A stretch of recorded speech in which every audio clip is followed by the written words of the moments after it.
Welcome to Discovery Tour by Assassin's Creed, Ancient Egypt.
Welcome to Alexandria, planning of the city. Alexander's plan to build his great city began with a verse from Homer's Odyssey. There is, in front of Egypt, in the sea with many swells, an island called Pharos. Guided by these clues, Alexander the Great founded his future city at the western end of the Nile Delta.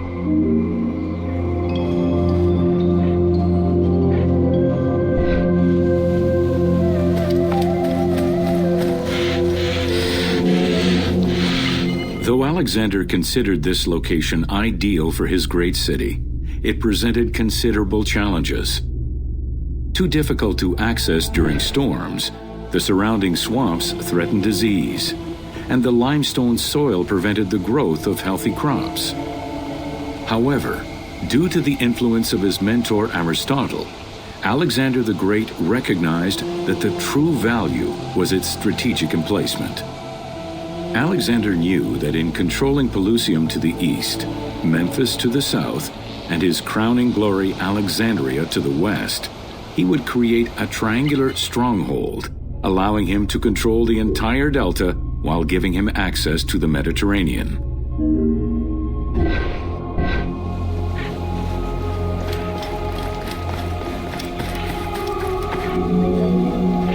The Great Walls of Alexandria had a humble beginning. Lacking chalk to outline the future city's foundations, architects were forced to use flour instead. Clouds of migrating birds swept down and ate the flour, erasing the plans. This prompted Alexander to seek guidance from the oracles, who reassured him that his future city was destined to feed a large population.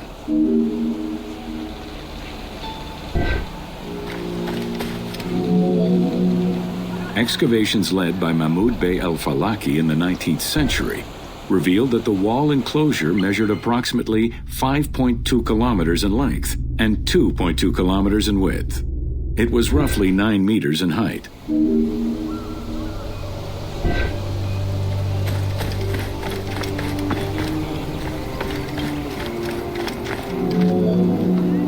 These formidable ancient walls would resist a number of attacks, including fending off the king of Syria in 169 BCE. It wasn't until 295 CE that they eventually fell to Roman Emperor Diocletian, and this only after 8 months of relentless assault.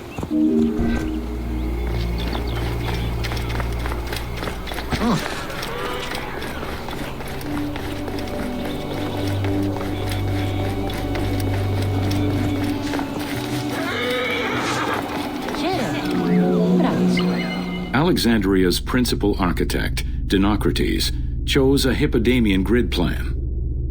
The grid maximized functionality, with wide straight roads and canals running beneath them. Alexander recognized the military value of the city's design. The wide parallel streets gave him optimal surveillance of the city, while allowing the unobstructed flow of troops.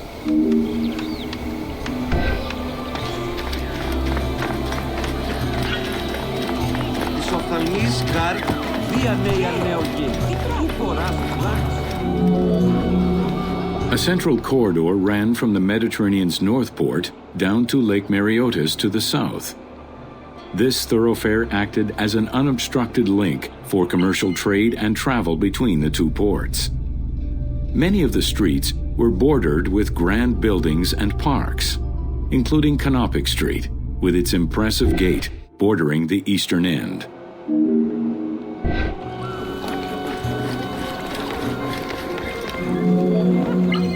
Alexandria was most likely built upon an already existing Egyptian village. Upon its completion, the Egyptians reviled the city, refusing to call it by its founder's name. Instead, they called it Raked, the building, as a mark of disdain, which was later Hellenized into Rakotis. Despite this, the name Alexandria would remain.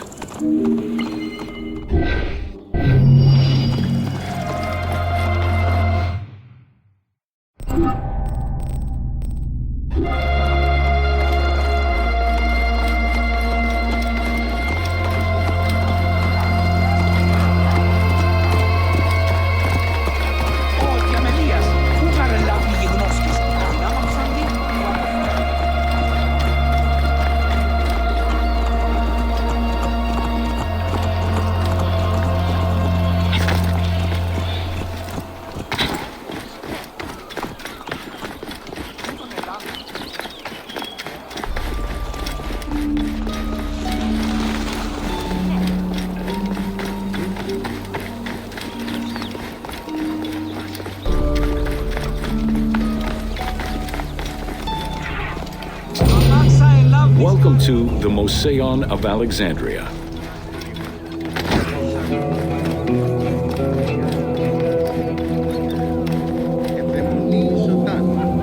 The Moseion was a sector of the city commissioned by Ptolemy I to rival Athens' Academy as an institute of intellectual pursuit. Dedicated to the 9 inspiring muses, the Moseion became a great center for philosophical and scientific enlightenment. It welcomed scholars from many kingdoms, inviting them to share knowledge in literature, science, and geography.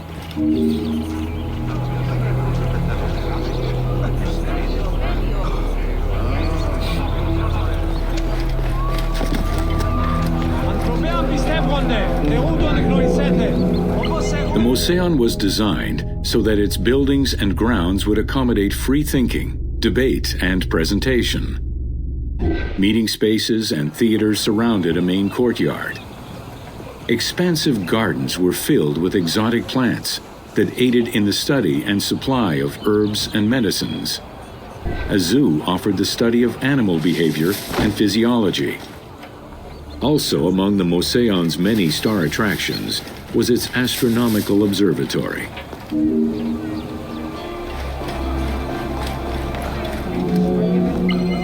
Herophilus was a physician who lived most of his life in Alexandria. He was able to perform the dissection of human cadavers on a large scale due to the permissiveness of the city in such matters. Among many other discoveries, he learned that the brain was central to the human nervous system. He also extensively mapped the blood system and measured the pulse with the aid of a water clock.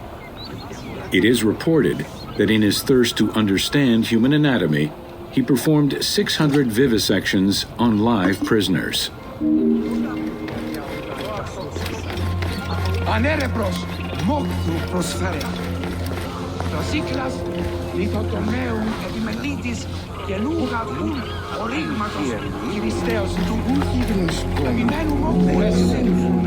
In order to be free to pursue their research, scholars were fed and housed at the Moseion at the government's expense. This freedom provided Alexandria's scholars a meeting space for intellectual pursuits and a haven for spiritual peace. Though nothing remains of the original Moseion, it lives on as the legacy of our modern museums.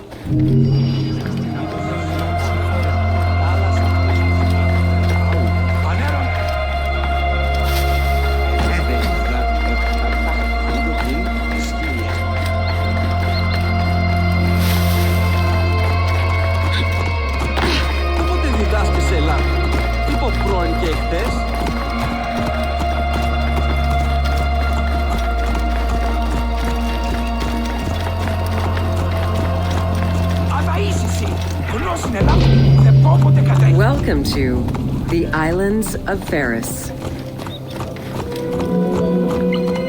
The Heptastadion was a bridge-like causeway connecting the island of Pharos to mainland Alexandria. Its name is based on the Greek terms of measurement, hepta, meaning 7, and stadion, which is a measure of length of roughly 180 meters.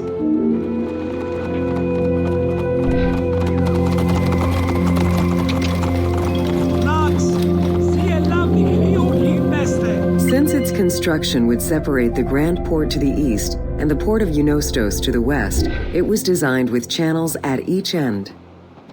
These openings allowed passage from one port to the other.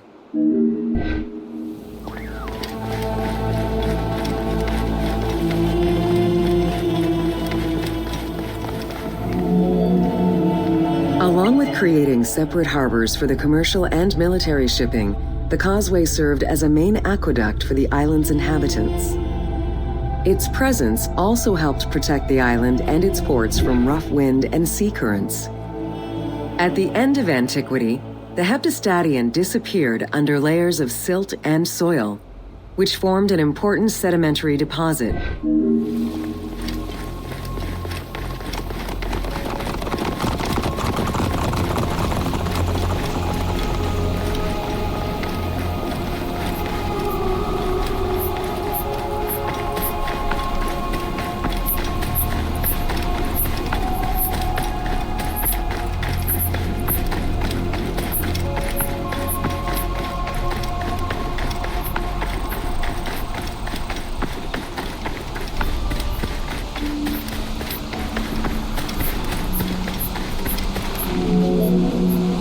While the Serapeum was the most celebrated of the temples in Alexandria, many other temples were built within the city. Most of these structures have been completely erased over time, and there is no way to discern how many existed. However, research of ancient papyri offered tantalizing hints as to the possible location of at least some of the temples.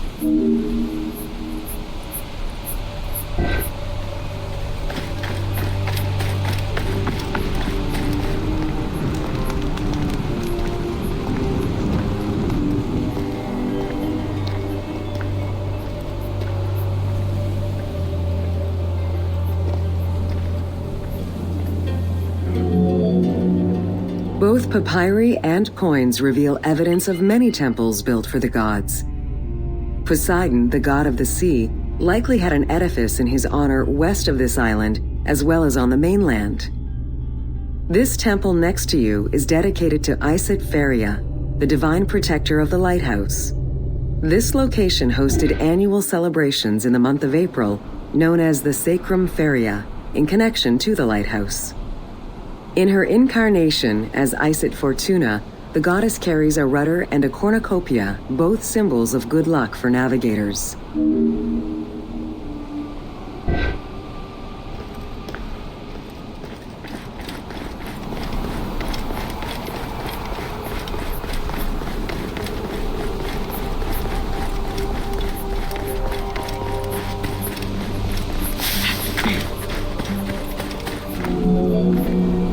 Considered one of the 7 wonders of the ancient world, the Lighthouse of Alexandria was a source of great pride for the inhabitants of the city.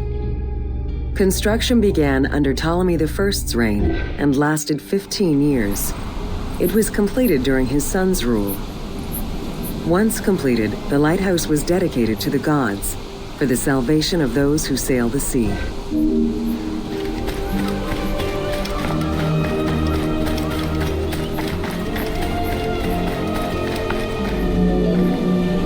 Built on the island of Pharos, the stone structure was 3 tiers set on top of one another in a step formation. The second floor consisted of an octagonal tower, and the top floor was a cylindrical tower topped by a statue. The interior provided space for staff rooms and a ramp which allowed the transport of fuel to the upper floors.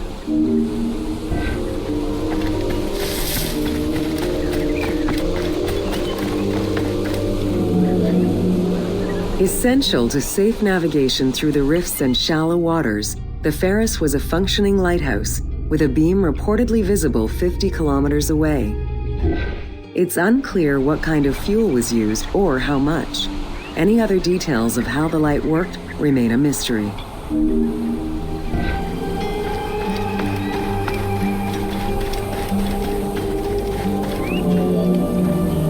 For several centuries, the Pharos was one of the highest monuments ever built by man. It measured roughly 110 meters in height, compared to the Pyramid of Giza, which was around 140 meters tall. Gradually, the structure was eroded by earthquakes and then completely destroyed in 1480 CE, when a fort was built over it. Archaeological excavations on the seabed have uncovered many blocks from the ancient building.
Welcome to Education in Alexandria. The education of young Alexandrians did not differ from the one generally dispensed elsewhere in ancient Greece. At the age of 7, the child was taken in charge by a tutor, who then became responsible for instilling an elementary education as well as good moral principles.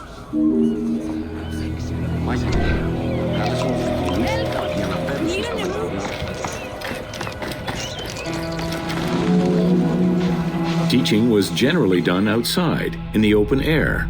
In the gymnasium, students were taught not only sports, but also topics such as rhetoric, philosophy, music, and poetry, all things deemed essential to one's education at the time.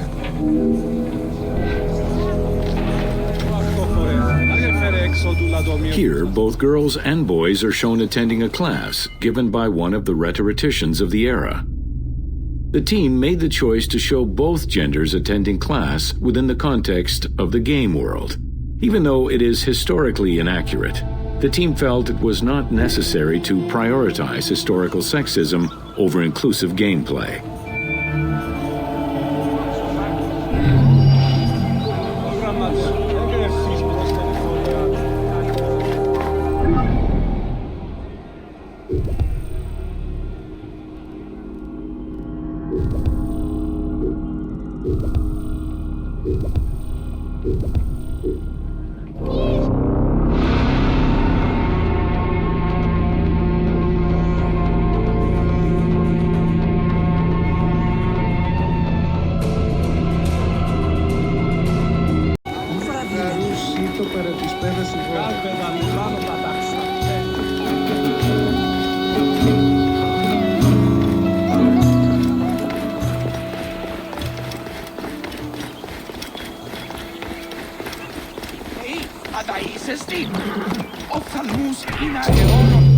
Welcome to the Serapeum of Alexandria.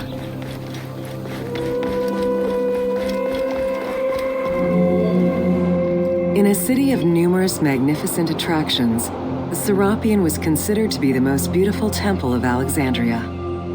Located southwest of the city on a small hill known as the Acropolis, the sanctuary was constructed during the reign of Ptolemy III, upon foundations which had existed since the reign of Ptolemy I Soter.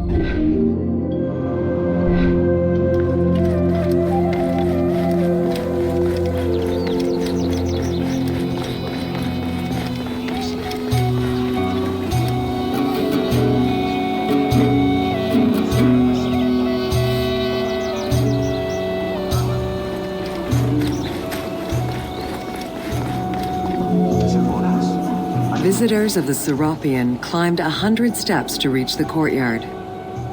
Libraries were installed in the porticos surrounding the square building, with its roof and columns adorned with gold and gilded bronze. Pharaohs were generous to the temple, as were several Roman emperors after Egypt's conquest. An inner temple housed the statue of Serapis, dedicated to healing the sick.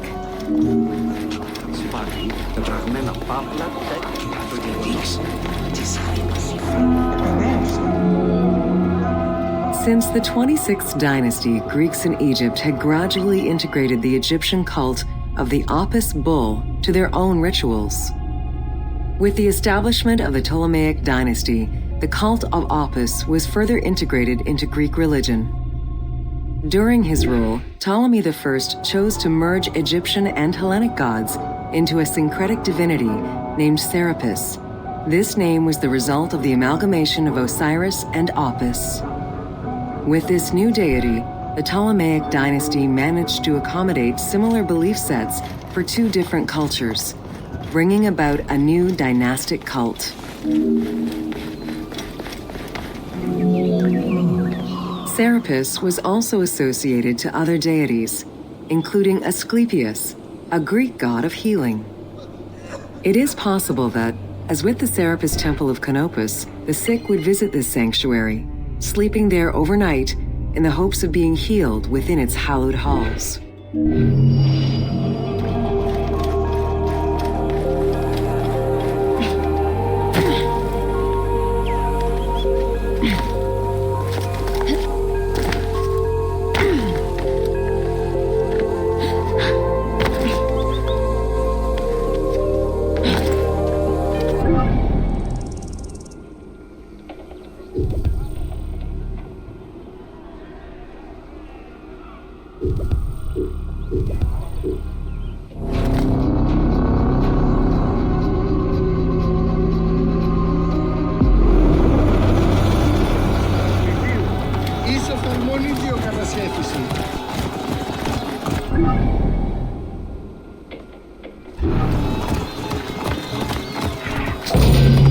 Welcome to Introduction to Alexandria. After conquering Egypt in 331 BCE, Alexander the Great decided to build a new city, which, as per his habit, he named after himself. After his death, Alexandria quickly became the capital city of the Ptolemaic kingdom and the most important city of the Greek world.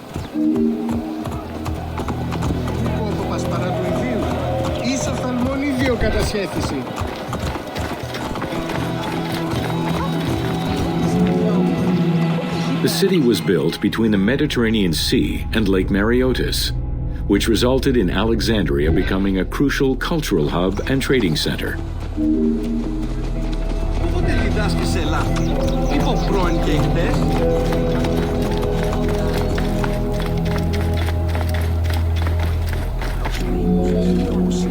Sumptuous buildings could be seen wherever one turned their gaze: the royal palaces, the many temples, the gymnasium, lush public gardens, and large avenues.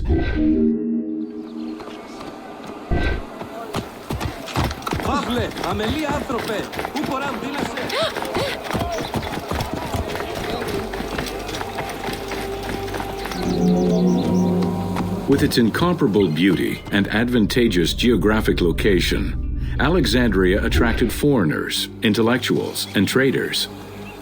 One of the most cosmopolitan cities of the ancient world, Alexandria supplanted even Athens as the most important Greek city in history.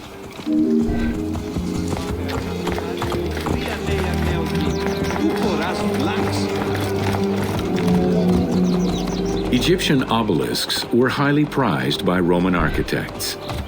While Roman design previously favored the use of a single monument, Egyptian obelisks tended to come in pairs and were generally located at the entrance of temples. Several ancient Egyptian obelisks are still in existence today, though many are spread out across the world in locations such as Paris, Rome, New York, and London. All of this shows that Alexandria was significantly influenced by the rich past of Egypt.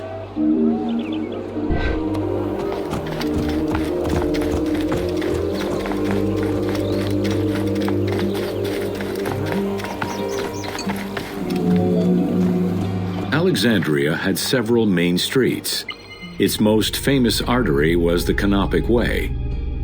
It was lined with sumptuous buildings, houses, and temples, and was roughly 8 kilometers in length.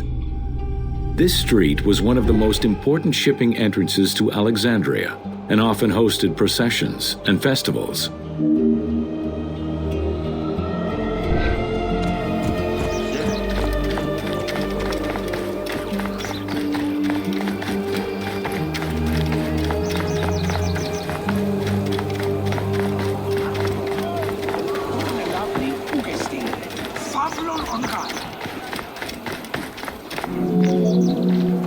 The width of the street, 30 meters, was abnormally large even by Greek standards. This is likely because the Canopic Way was made in a short span of time and based on an urban plan, as opposed to being slowly built over time, as was usual for the era.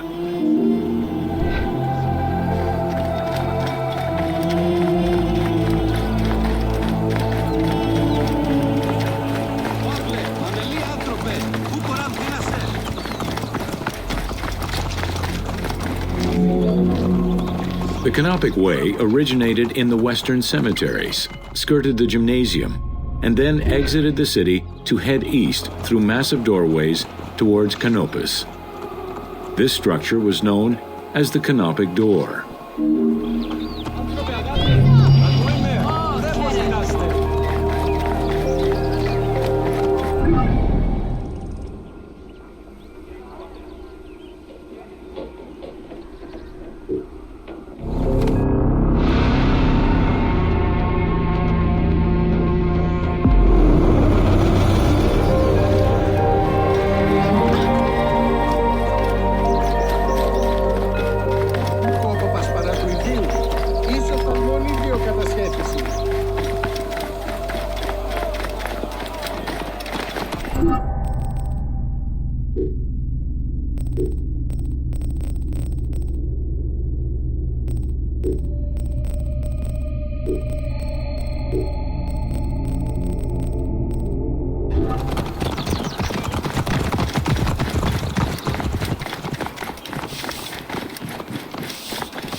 Welcome to the Great Library of Alexandria.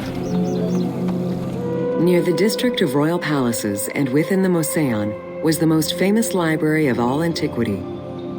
The Library of Alexandria was built to house all of human knowledge. At its pinnacle, the library was believed to contain over 700,000 parchments.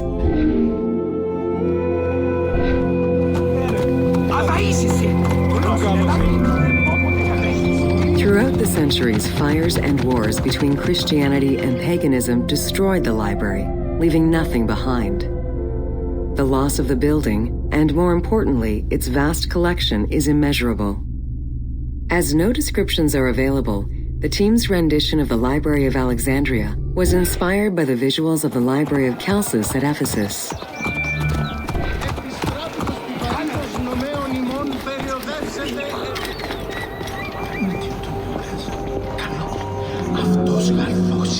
While much of the collection was purchased at the government's expense, the library also obtained books through other means. Any books owned by travelers coming through the city were seized to be copied for the library.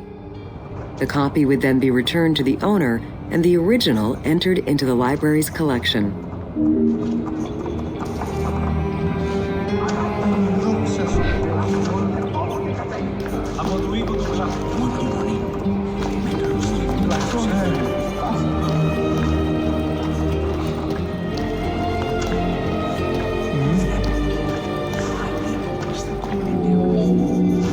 Alexandria offered unrivaled intellectual and cultural attractions. Eminent scholars from Athens, Rhodes, and other Greek centers traveled to the city to learn and engage with other free thinkers. Both the Moseon and the library were at the center of groundbreaking ideas and creative expression. απορρίψει αυτόν η Ιεροπέ. Αυτόν εκτοκτόνησε. Όταν The great minds of antiquity were usually well versed in many disciplines, which were often associated to specific schools of thought. The Peripatetics, the Stoics, and the Cynics were among the most well-known schools of the time. It is clear that Alexandria lived up to its fundamental role as a city for intellectuals, nurturing many great minds whose impact reverberates through our modern world.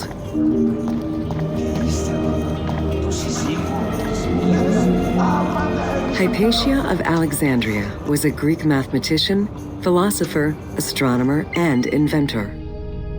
Though born in Greece, she eventually migrated to Alexandria, like many great minds of the time. It is there that she became the head of the Neoplatonist school of Alexandria. From most accounts, she was highly respected by her fellow Alexandrians, both as a teacher and a philosopher. With her death, the age of great ancient scientific discoveries came to an end.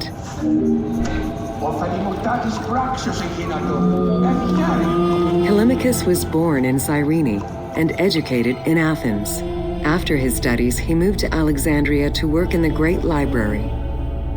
A poet and a critic, he strongly rejected the epic format of Homeric poems and instead fervently supported a shorter, more judiciously formulated style of poetry. His epigrams and elegiac poems were emulated by later poets. His work was extremely popular, second only to Homer's own works.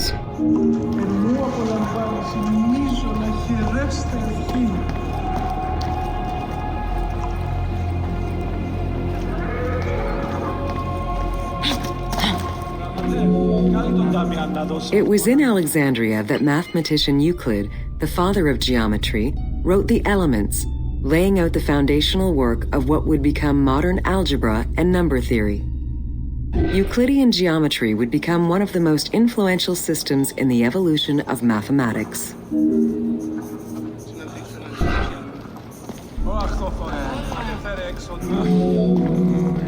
How do you calculate the circumference of the Earth? With a camel, 2 sticks, and shadows cast by the sun. This is what Eratosthenes of Cyrene described in his principal work, Geography, while he was director of the Great Library of Alexandria. He is credited for the invention of the armillary spear around 250 BCE.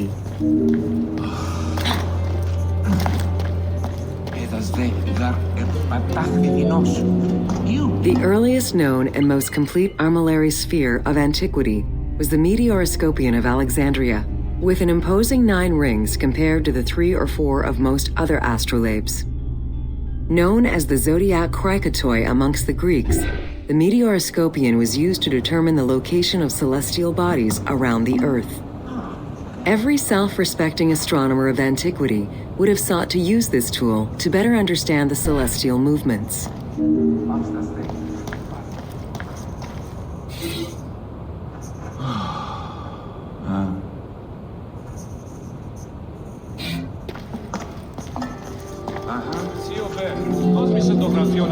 Pythagoras of Samos was a well-known and respected philosopher and mathematician. He is best known for the Pythagorean theorem. However, there is proof that the theorem existed in Babylonia and India long before Pythagoras was born, casting some doubts as to who exactly originated the theorem.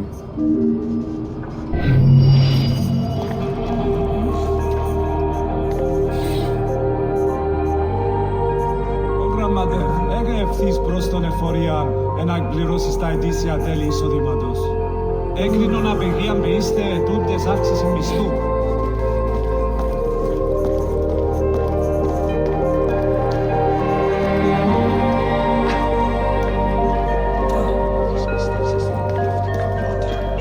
Ουδής εώρακε τι αυτή ανεσχατέ. Χριστιάς γαλορίων υπερβαχκιάς. Αύριο Νείλος κλειστός έστε λόγω των Πανθυμαίων. Κορές μας, ποιον και στην τούτος. Πάλιν και πάλιν ιδιώτας. Όταν μία Οι αγοραστές διώκουν συμπέσιν την τιμή του αλευρού. Στα διάφτα, χείρι. Κίνες, βέλτιστα πράξη τα νημετέρα. Ραματεύ, κάλει τον Ταμιάν να δώσω αυτόν αγγυρία προς το κοινόν ταμείο.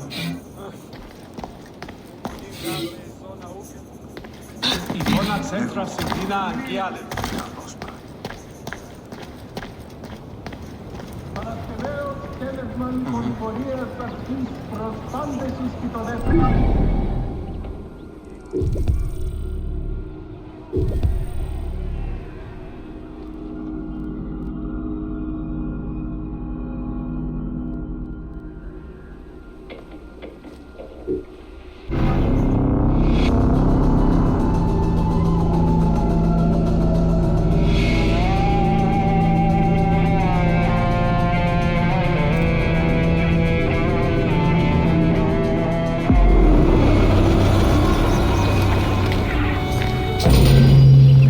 Welcome to Alexandria, city of Like most Greek cities, Alexandria offered multiple forms of entertainment.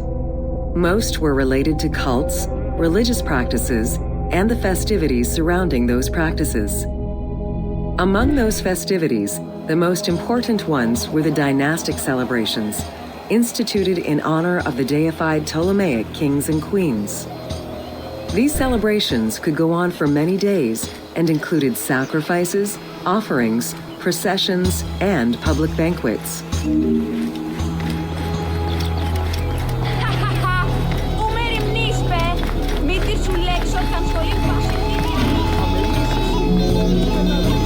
Games and competitions were organized whenever possible in locations such as the stadium, the hippodrome, and the gymnasium.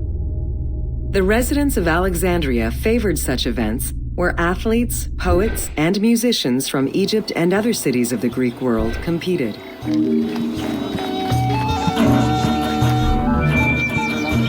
Like all good Greek cities, Alexandria had a theater. The architecture of this structure is Roman in style. This is because the team duplicated a theater from Cyrene.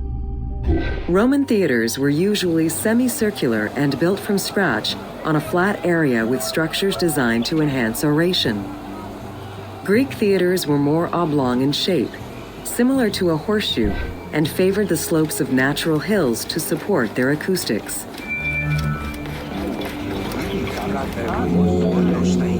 At the theater, one could witness the plays of contemporary comic and tragic authors.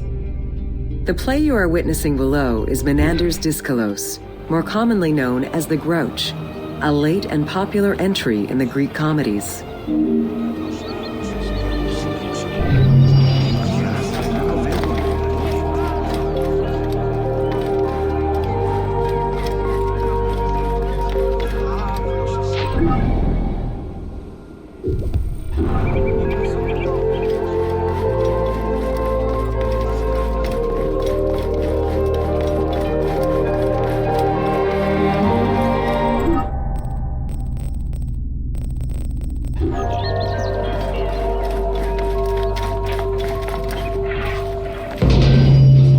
Welcome to the Siege of Alexandria. Among the collection of writings attributed to Julius Caesar are his descriptions of the Siege of Alexandria, the Gallic Wars, and the commentaries on the Civil War. These archives contain information on different campaigns, the wars of Alexandria, Africa, and Spain. Each of them recounts Caesar's military activity from 58 BCE to 45 BCE. Though Caesar's documents remain a main source of information, it's important to note that the perspective is limited. It is necessary for other historical documents to be taken into consideration to provide a better understanding of events. The Siege of Alexandria closely relays the events of the Civil War that led up to the event and describes how Caesar was besieged in the palace of the Ptolemies. Other ancient authors have left equally valuable and sometimes contradictory information.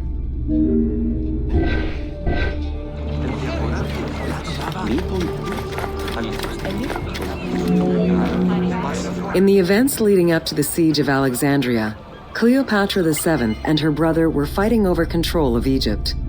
Young King Ptolemy XIII's regent, Pothinus, had firm control over the young pharaoh, and an outmaneuvered Cleopatra soon went into hiding. This set the stage for Pompey's arrival in Alexandria Having lost his battle against Caesar in 48 BCE, the Roman general turned to his allies, the Egyptians, for safe harbor. But on the advice of Pothinus, Ptolemy XIII had Pompey assassinated in the hopes of earning Caesar's favor. This would turn out to be a most unfortunate decision.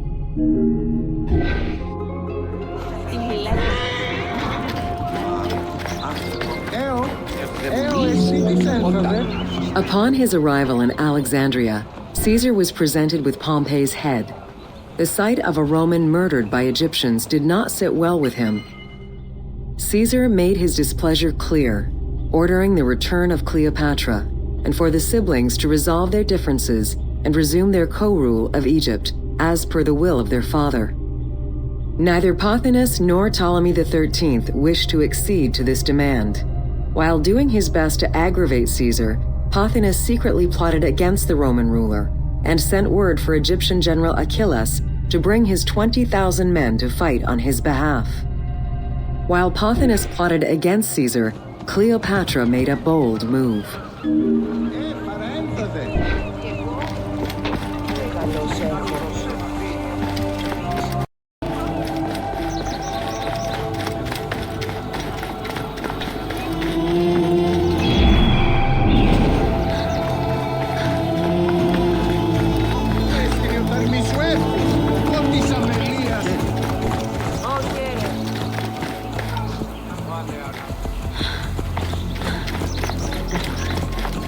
Πας παρά του ιδίου, ίσο φαλμόνι δύο κατασχέτηση.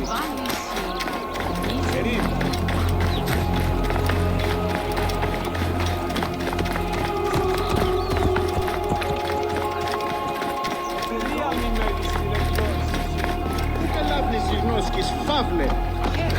Λίγο κύμα, σκηνή.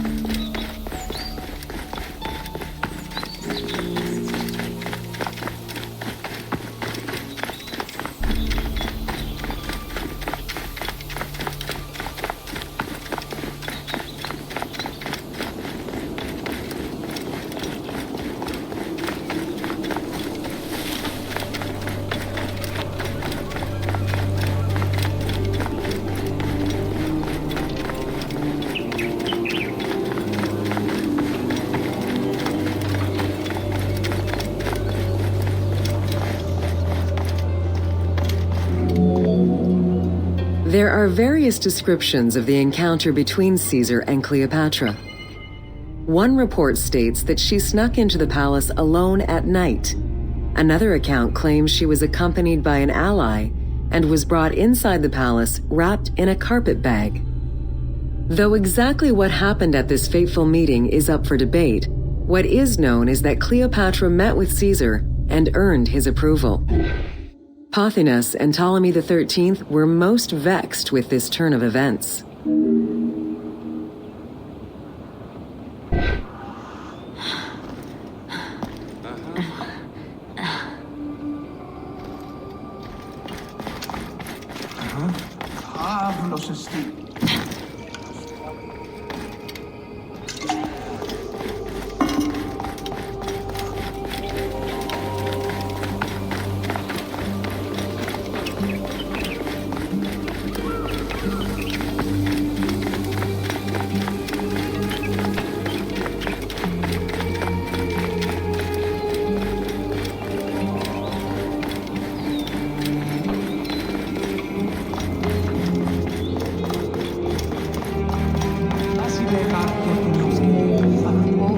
With Cleopatra finally present, Caesar chose to act as mediator between the siblings in the hopes of a peaceful resolution. It did not take long for things to sour.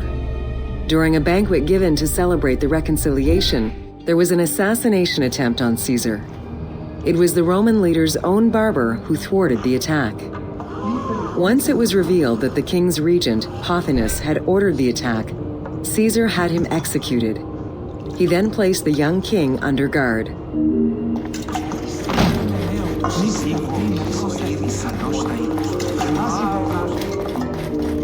Ευτυχήσω.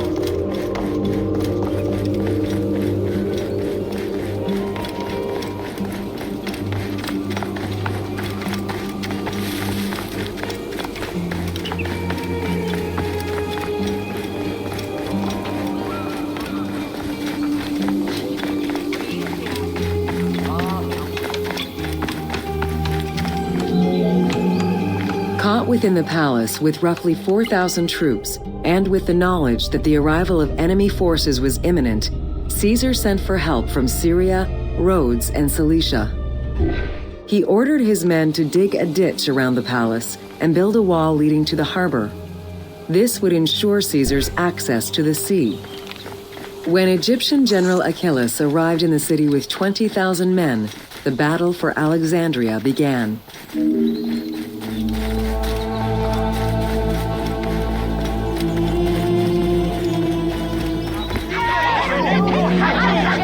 With so few men at his disposal, Caesar could not risk a battle just yet. He sent ambassadors to Achilles in the name of Ptolemy to propose a truce. Knowing that the orders did not come from the young king, and angered by the pharaoh's imprisonment, Achilles had the messengers assassinated. With Caesar confined within the palace, Achilles positioned his troops around the city. Skirmishes broke out throughout the streets of Alexandria and went on for several days and nights. Though they were outnumbered, Caesar's men were able to hold the enemy back. This prompted Achilles' next move: capture the Roman fleet stationed in the harbor.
Although the palace offered protection, losing the port meant the end of help and supplies. Caesar knew he had to protect the fleet. While he and his troops succeeded in regaining control of the port, he knew it would be impossible to sustain. Caesar ordered the burning of the ships. With passage back to the palace closed off, he headed for the lighthouse of Alexandria.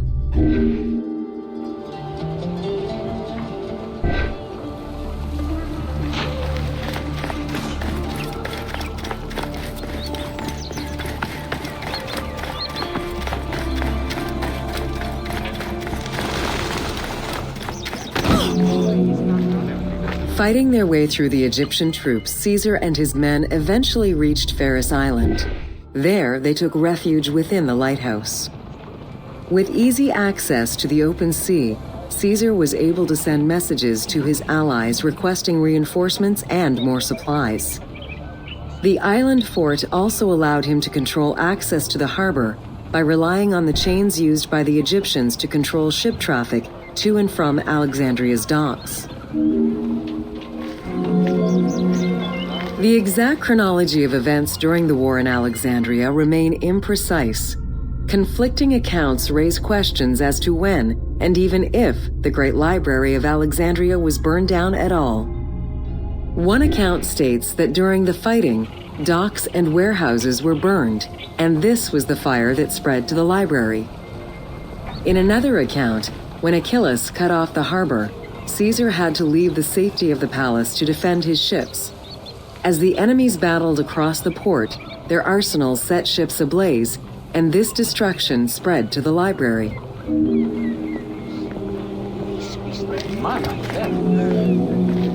In either case, the Great Library was not completely destroyed. Experts point out that its location was too far from the harbor, and much later texts refer to the Great Library as being intact.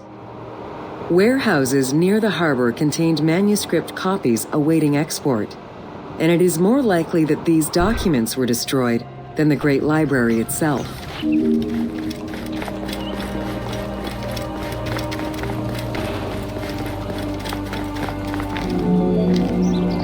The destruction of the Great Library may have been due to a number of fires over the ages.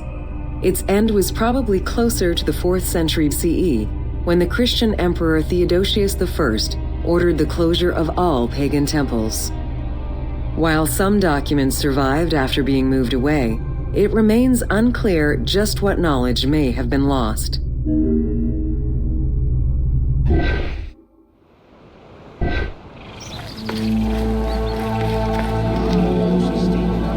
Where there are accounts of Achillas being in control of the battle against Caesar, it appears that instead Cleopatra's sister, siding with her brother, had him killed and put her ally Ganymedes in his place. Ganymedes proved a valuable tactician for the Egyptian side. It was his idea to cut Caesar's access to the harbor, thus trapping Caesar at the palace.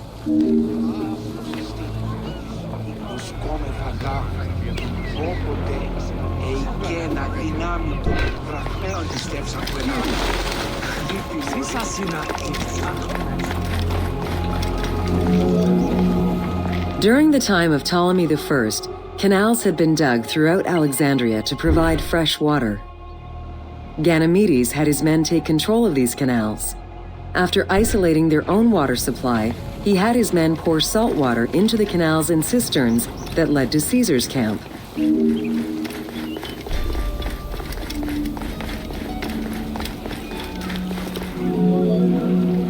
Panic erupted in Caesar's men. They wouldn't last long without fresh water. Recognizing that the porous limestone could help them, Caesar and his men dug wells to restore their water supply. Days later, the 37th Legion, comprised of Pompey's soldiers, arrived by ship. Unable to come ashore due to the winds, Caesar risked going out to meet them on the peninsula, Cape Chersonese. When the enemy learned Caesar's location, they rushed to intercept. Despite an obvious advantage for the Alexandrians, Caesar, with a Rhodian ship full of skillful sailors, emerged victorious.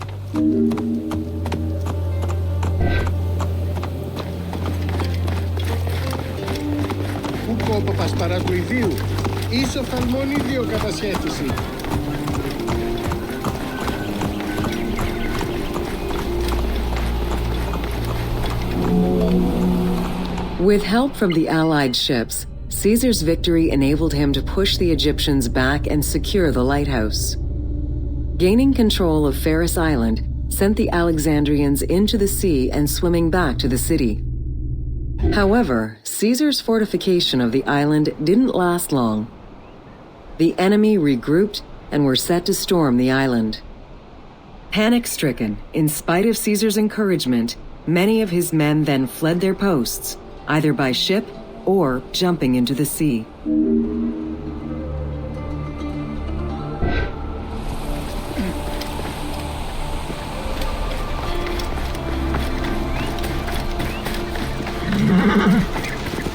Αδαΐσισι, γνώσιν ελάβει, νεφόποτε κατέχεις.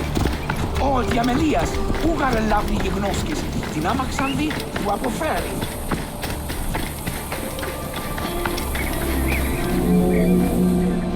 Caesar attempted to retreat, but Port Eunostos' harbor was overrun with enemy ships, preventing escape. Reportedly, Caesar gathered his papers and leapt overboard in an attempt to swim to an Allied ship farther out.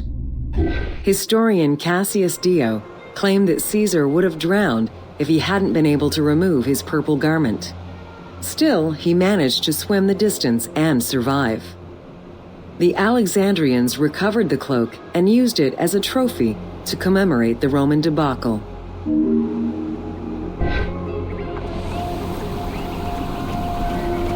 Αμάξα ελάβνης κακίστεως, αμέλητος.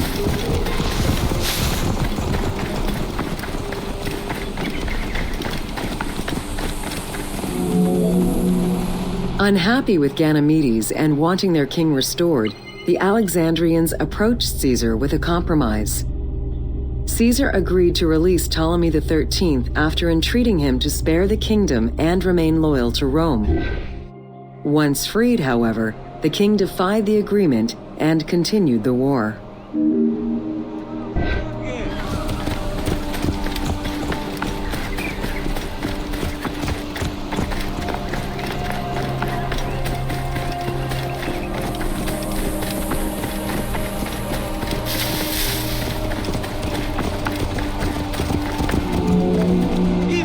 By this time, a faithful ally of Caesar's, Mithridates, arrived in Egypt, clashing with Ptolemy's troops at Pelusium. Outnumbering the enemy, Mithridates secured the region between Pelusium and Alexandria. Ptolemy, warned of Caesar's ally marching on Alexandria, sent his troops to prevent passage over the river.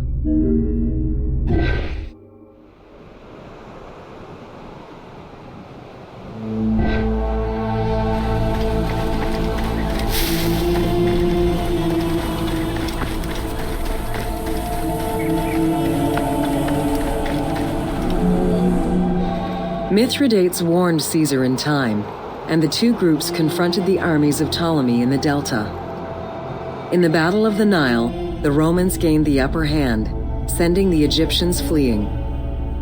In the tumult and panic, King Ptolemy XIII drowned in the Nile.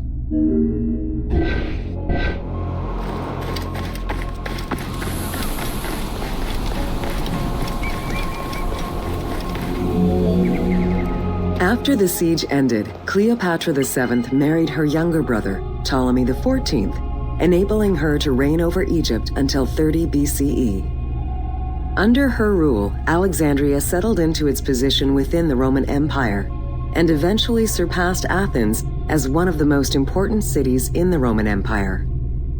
Julius Caesar remained in Egypt for a short time. He and Cleopatra would later have a son named Caesarion.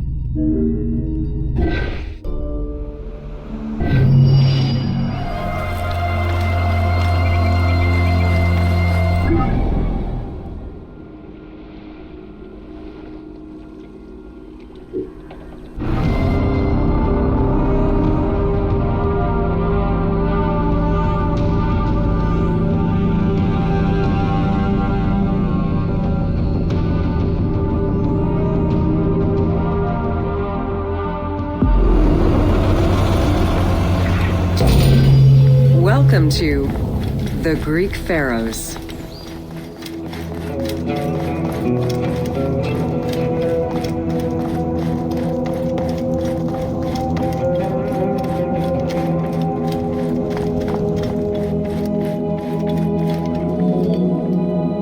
Pharaohs were considered divine incarnations of the gods.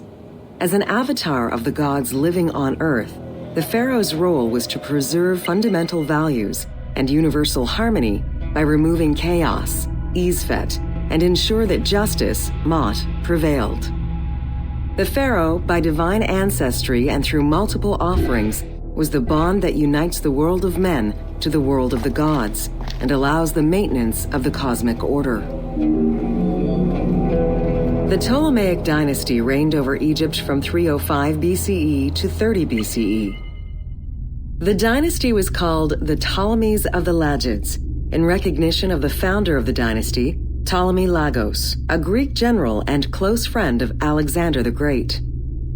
While Macedonian, Ptolemy Lagos understood that to be accepted by the Egyptian people, he would have to adopt their traditions. Upon assuming the title of pharaoh, he changed his name to Ptolemy I Soter, meaning savior.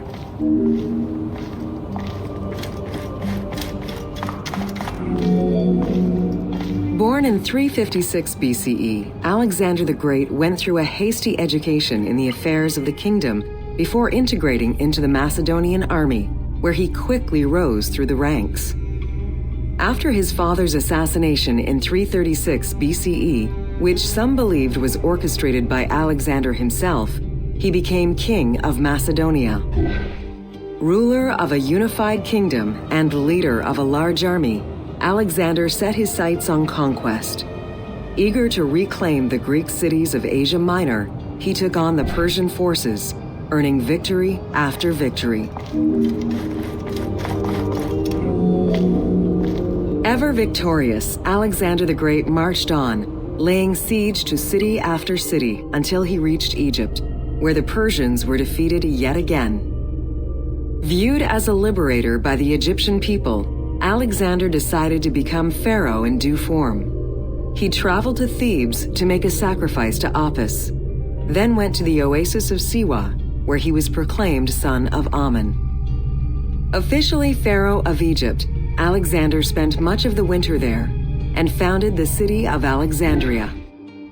Perhaps not coincidentally, being pharaoh allowed Alexander to spread propaganda to prepare further conquests. He resumed his military campaigns in 331 BCE. On his deathbed in 323 BCE, Alexander the Great gifted the satrapy of Egypt to Ptolemy Lagos. Perfectly aware of the value of Egypt, Ptolemy ensured not only the stability of the country's borders, but also its economic and military development. At the same time, he worked with the Egyptian elite to maintain the internal order of the country. By 305 BCE, Ptolemy, well respected both in Egypt and in the Mediterranean, was at the head of the largest fleet of the Hellenistic world. Ptolemy officially took the title of Pharaoh of Egypt in January 304 BCE, on the anniversary of Alexander the Great's death. Alexander died in Babylon in 323 BCE. His remains were placed first in a solid gold sarcophagus and then within another. The casket was carried in an ornate custom wagon, gilded and set with precious stones, and pulled by 64 mules crowned with gold. The funeral procession was diverted to a grandiose temple in Alexandria, built in the conqueror's honor under the orders of Ptolemy I. Julius Caesar visited Alexander's tomb at the capture of Alexandria, and the Roman Emperor Augustus reportedly placed flowers there. However, though many powerful leaders claim to have visited it, the tomb's location has gone missing from history. Some accounts do state that the golden coffin was replaced by a glass sarcophagus, probably by Ptolemy X. It is also implied that Cleopatra may have plundered the tomb in a time of financial crisis.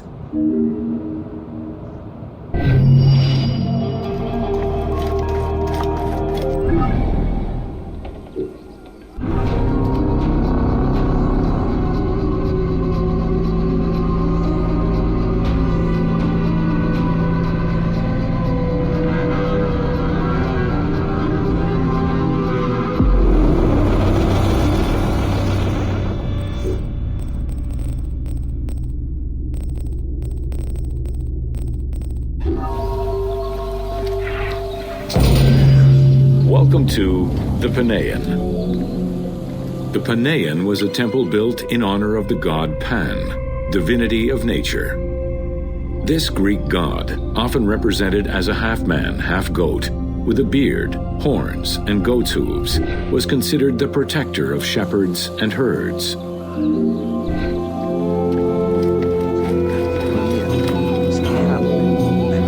Pan's attribute was his namesake musical instrument, the pan flute. His temples were usually located in caves and on high mountains, and were frequented by shepherds. It is likely that Mediterranean cults adopted the imagery of Pan to symbolize the Christian devil.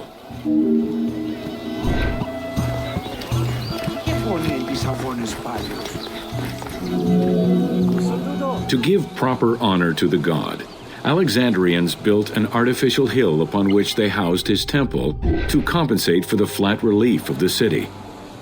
The artificial mound had the shape of a spinning top or a pine cone, which was accessed by a spiral staircase.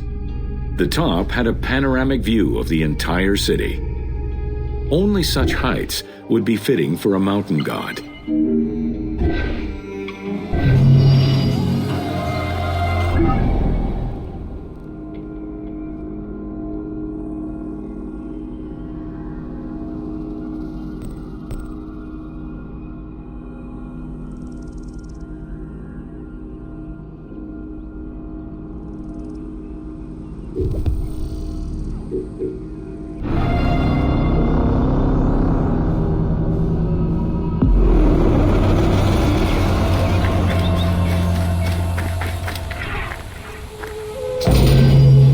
Welcome to the Hippodrome of Alexandria.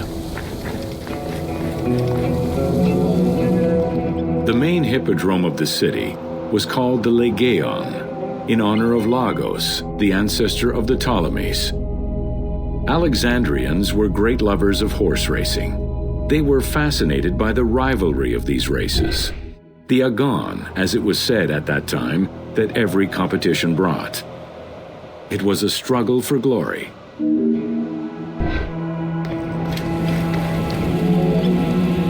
The most important chariot race was the Tethrypon. Using 4 horses with the quickest harness to the front right, the charioteer would race for 12 laps, with sharp turns at either end of the hippodrome. The victors were crowned with garlands of olive and received prize money, but the most sought-after reward was to be acclaimed by the works of poets, such as Callimachus and Pindar.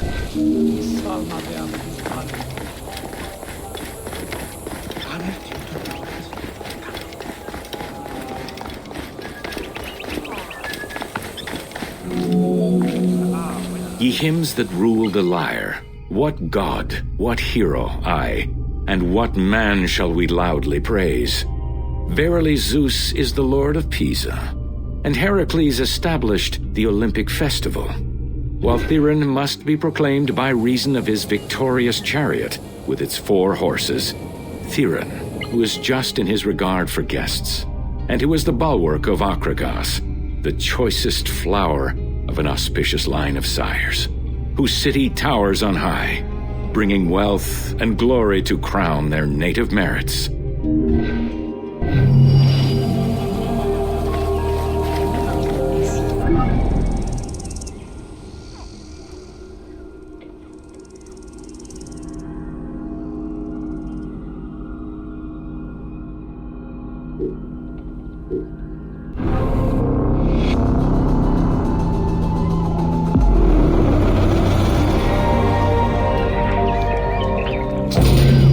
Welcome to Cleopatra, Queen of Egypt. Cleopatra VII Theophilopator ascended the throne in 51 BCE at the age of 18. Though her early attempts to maintain power were often challenged, she eventually prevailed and became the sole ruler of Egypt. According to Plutarch, she was the only Ptolemaic pharaoh to speak the Egyptian language. Her intelligence, coupled with a good education and a great political mind, allowed her to make the alliances necessary to maintain the independence of Egypt while Rome was becoming a Mediterranean empire.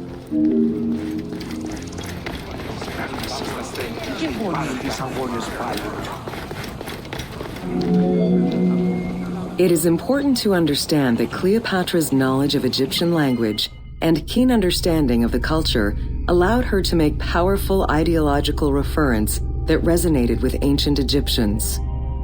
By associating herself with the goddess Isis, the divine mother, great of magic, and repository of divine essence, Cleopatra firmly established herself as the protector of the 2 lands and legitimized her place on the throne.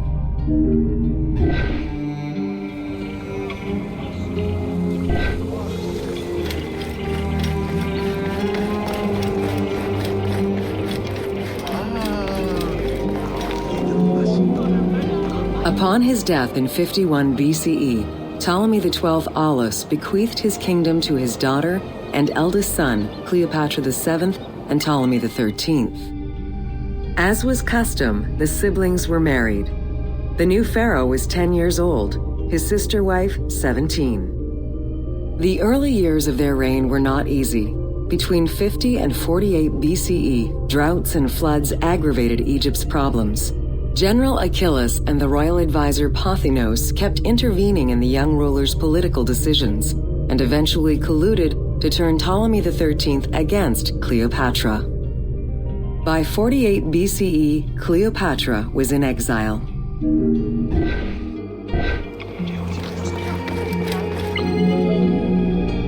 During Cleopatra's exile, the Roman Empire was not without its own internal conflict.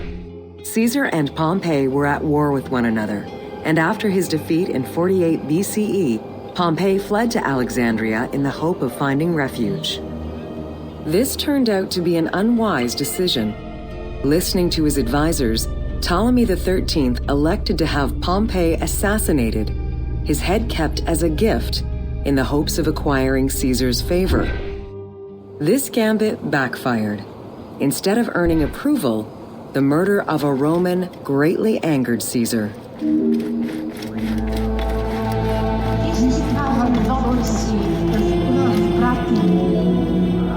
Cleopatra, aware of Caesar's anger against Ptolemy for the murder of Pompey, decided to take advantage of the situation. She returned to Egypt in secret, hoping to establish an alliance with one of the most powerful men of the time. Outside of the legend, where she had herself smuggled into his quarters in a carpet, what exactly happened during that fateful meeting remains a mystery. However, Caesar seemed to see a better ruler for Egypt in Cleopatra than in her young and too easily influenced brother. Invoking Ptolemy XII's will, Caesar attempted to mediate peace between the siblings.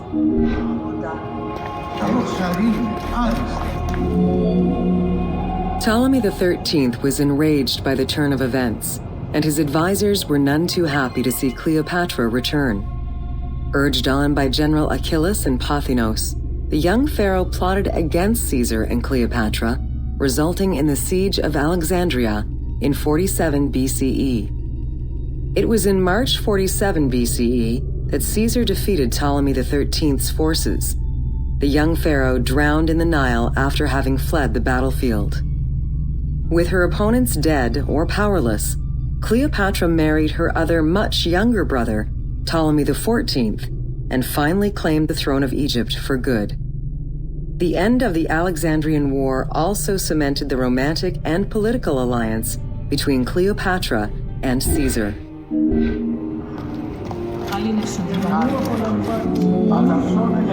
In June of 47 BCE, Cleopatra gave birth to a son, whom she called Caesarion. Caesar did not accept the boy as his heir, choosing instead his nephew Octavian. Nonetheless, on his return to Rome, Caesar invited the queen and her brother husband to stay in the city. Her presence still drew much disapproval from the Senate. Always a strategist, Caesar left 4 legions in Egypt and a man he trusted to direct Egyptian affairs, giving him control of the wheat supplies essential to Rome. Cleopatra and her entourage remained in Rome until March 44 BCE, when Caesar was murdered.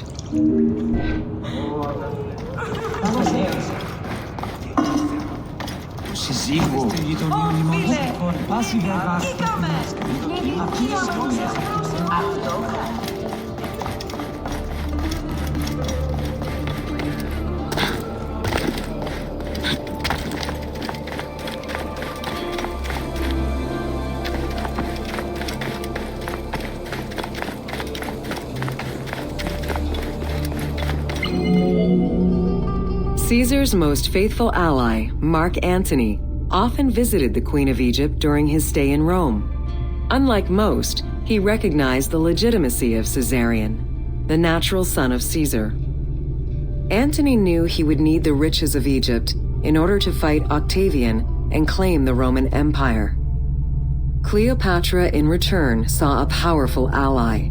In the winter of 41 BCE, she arranged a sumptuous tour of Egypt by boat to show Antony the wealth of her country and the power she held as its ruler. A romantic and political relationship followed. the Roman Senate was once again most displeased. To calm spirits in Rome, Antony married Octavia, sister of Octavian.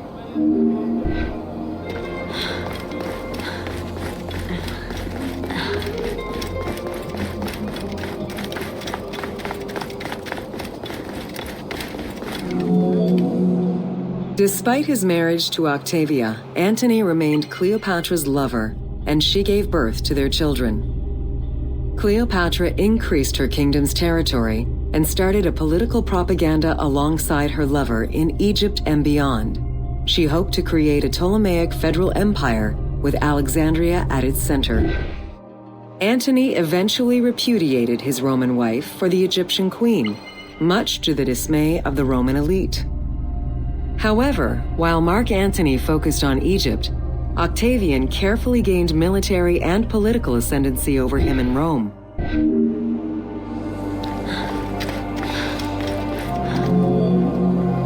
Octavian managed his own propaganda campaign and succeeded. The Roman people hated Mark Antony and Cleopatra. To avoid the censure still inherent in attacking a fellow Roman, Octavian simply declared war against Egypt. Rome's power still reigned supreme. The powerful Egyptian fleet, led by Cleopatra as well as Mark Antony's forces, were defeated in 31 BCE in Actium. Octavian arrived in Egypt in 30 BCE to formalize his victory.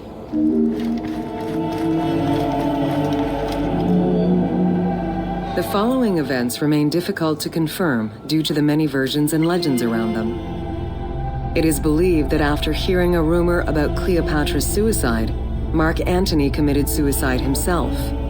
He was brought to the queen as he slowly passed away. Knowing that Octavian would have her chained and paraded through Rome in defeat, Cleopatra planned her own suicide.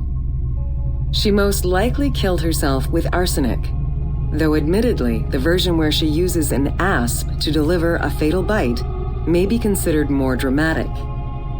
What happened to the body of Cleopatra is still a mystery.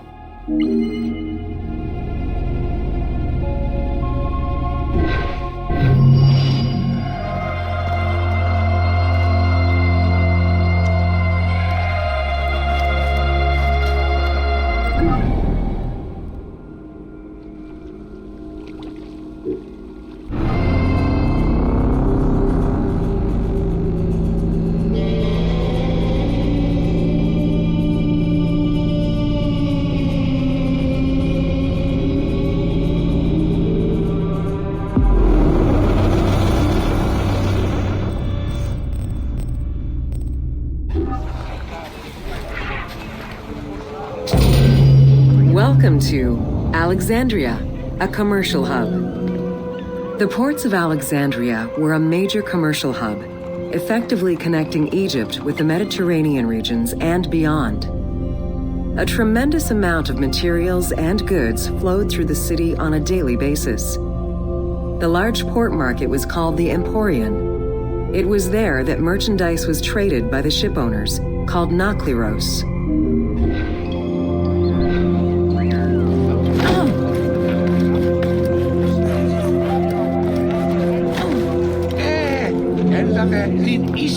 Food and other artisan work streamed out of Egypt.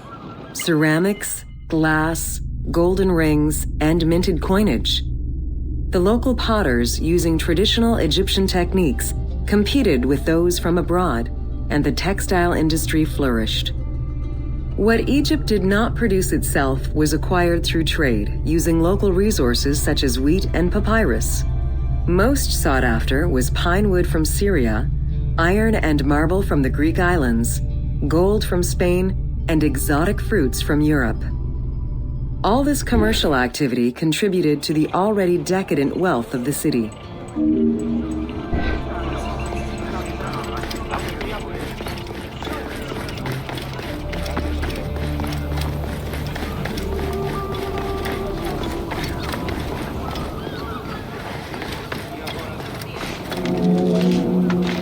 The wood imported to Port Mareotis through Alexandria's seaward ports was used in the nearby shipyards, where most of Egypt's ships were built. Employing tens of thousands of shipbuilders, the shipyards contributed to establishing the Egyptian fleet as one of the mightiest of the era. Any wood not used in shipbuilding was further disseminated through Egypt for various purposes.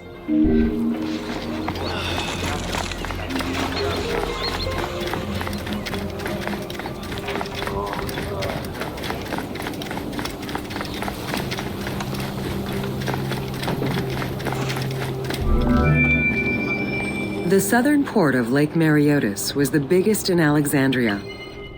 Save for a branch angling westward, the lake's size in the Ptolemaic era was roughly 40 to 50 kilometers from north to south. Its waters were maintained by a steady runoff from the Nile.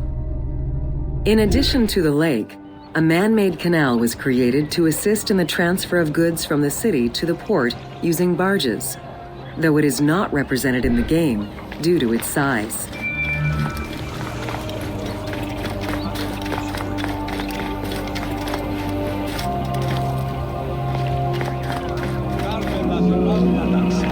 Banking was one of the most distinctive innovations brought by the Greeks to Egypt. The centerpiece of Alexandria's wealth was the royal systematization of taxes on almost everything. Basic items such as salt, oil, beer, wheat, and linen were heavily taxed.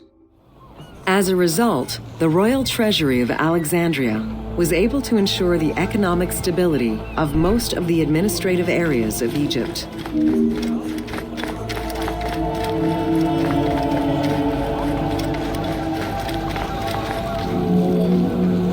By the late 12th century, the channel feeding the lake from the Nile silted up.